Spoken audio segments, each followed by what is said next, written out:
سلیم اور اس کی بیوی نسرین اپنے 3 بچوں کے ساتھ رہتے تھے۔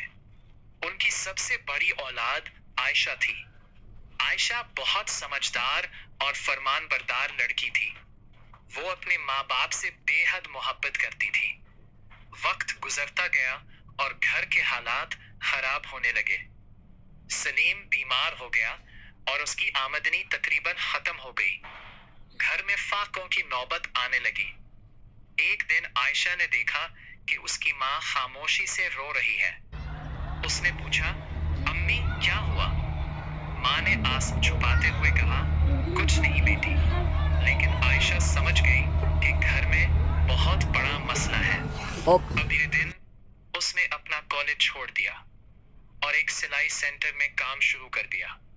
صبح کام کرتی، شام کو گھر آتی اور رات کو کپڑے سیتی۔ اس کی کمائی سے گھر کا خرچ چلنے لگا۔ اس کے چھوٹے بہن بھائی اچھی تعلیم حاصل کرتے رہے۔ سال گزرتے گئے۔ عائشہ نے اپنی ساری خواہشیں قربان کر دی۔ نہ نئے کپڑے خریدے، نہ کہیں گھومنے گئی۔ بس ایک ہی خواب تھا، میرے بہن بھائی کامیاب ہو جائیں۔ ایک دن اس کا بھائی انجینئر بن گیا، پھر چھوٹی بہن ڈاکٹر بن گئی۔ گھر میں خوشی کا ماحول تھا، لیکن کسی نے عائشہ کی قربانیوں کا ذکر نہ کیا۔ خاموش رہی۔ اس نے کبھی کسی سے شکایت نہیں کی۔ چند سال بعد ماں شدید بیمار ہو گئی۔ ہسپتال میں ماں نے اپنے بچوں کو بلایا اور کہا، آج تم سب جو کچھ ہو اپنی بڑی بہن کی وجہ سے ہو۔ پھر اس نے عائشہ کا ہاتھ پکڑ لیا۔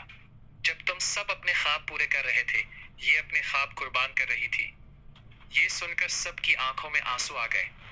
بھائی اپنی بہن کے قدموں میں بیٹھ گیا۔ وہ روتے ہوئے بولا، آج جو میں انجینئر ہوں، آپ کی وجہ سے ہوں۔ ڈاکٹر بہن بھی رونے لگی، ہم نے کبھی آپ کے درد کو نہیں سمجھا۔ آنسو بہنے لگے۔ زندگی میں پہلی بار اسے لگا کہ اس کی قربانی رائگاں نہیں گئی۔ چند ماہ بعد بھائی اور بہن نے مل کر عائشہ کے لیے ایک سلائی اکیڈمی بنوائی، جہاں غریب لڑکیوں کو مفت ہنر سکھایا جاتا تھا۔ افتتاح کے دن درجنوں لڑکیاں عائشہ کو دعائیں دے رہی تھیں۔ عائشہ آسمان کی طرف دیکھ کر مسکرائی۔ شاید یہی اس کی زندگی کا سب سے بڑا انعام تھا۔